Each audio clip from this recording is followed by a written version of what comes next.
the importance of football analysis has grown exponentially. It's kind of an integral part of any football setup, let it be a grassroots program or let it be a professional setup.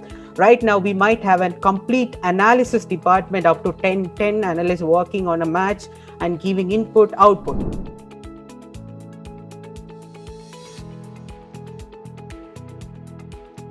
And we are going to have more analysts because the culture have been really changed. And it's not just here. In the whole world, there's been like a real culture change. They are an integral part. As I mentioned, if there are only 4 coaches, there are like 10 analysts because the data to be analyzed is so much, and within the tight schedule, the kind of work that analysts have is so much.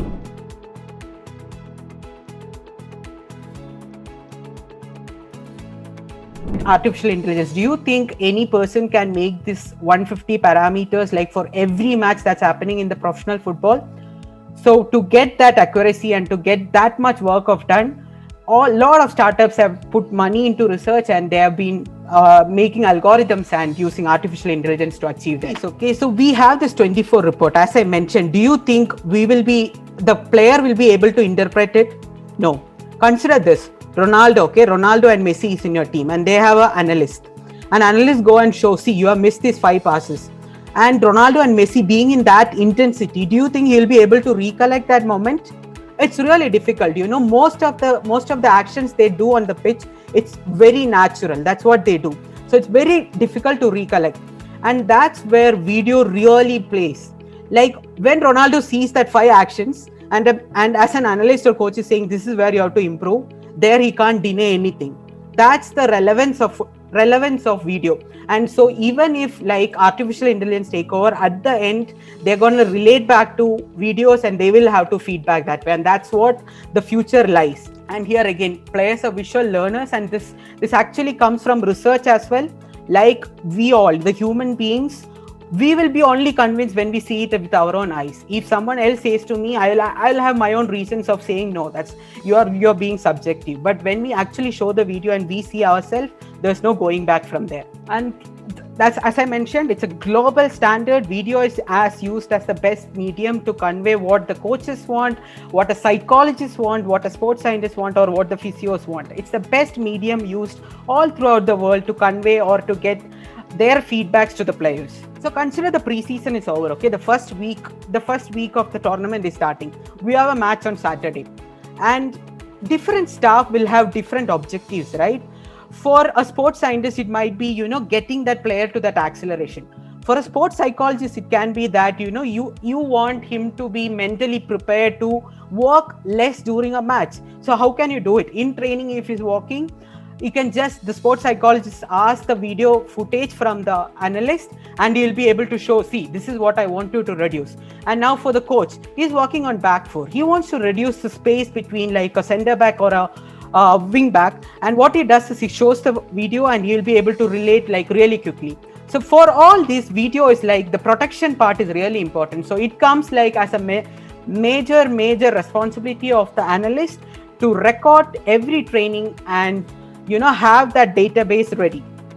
And this is recorded, and any information that's required from any staff, any technical team, anyone, even from CEO, if he wants to see something, the analyst should be able to provide it. At the end, what we are trying to do is we want to hit that objective. Whatever the coach wants to see on the match, we should be able to communicate.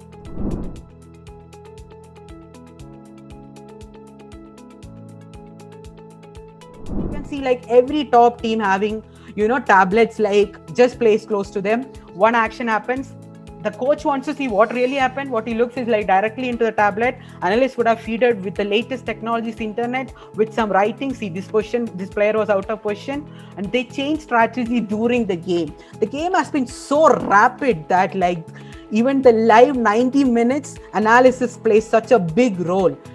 And even analysts will be giving a report during halftime. See, coach, the left back, he is showing some weakness. Today is not on the prime of his game. We have to attack the left side. Now, coach goes into the halftime. He's going to tell to your winger, this is your game. This is where you have to show. Take him on. Go for 1v1. So live analysis really plays the role here.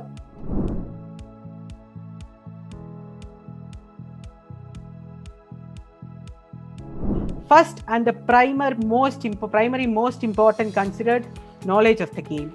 In my mind, I've been following the game for 15 years, and my teacher, I must say, it's been, premier analyst who does some presentation before the game. If you see like a Premier League match, we have Carragher and Neville giving us, how does he think the team is going to prepare for this match by looking at their previous matches, and then we have an halftime report, and then we have a final post match.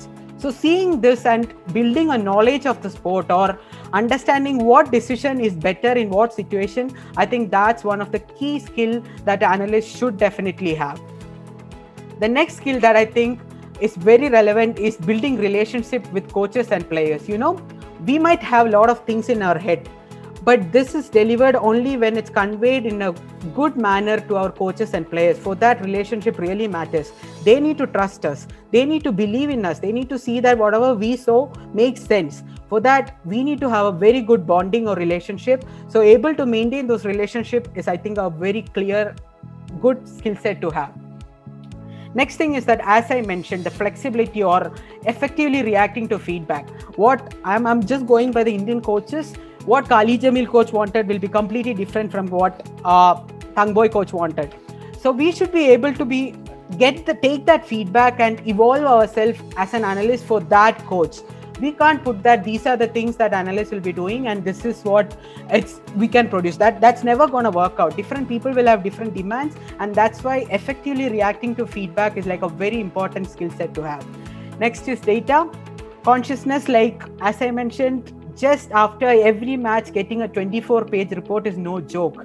Understanding that data, not getting overwhelmed by it, looking at the key parameters and what you think is going to be relevant for your team is very much important to become an analyst.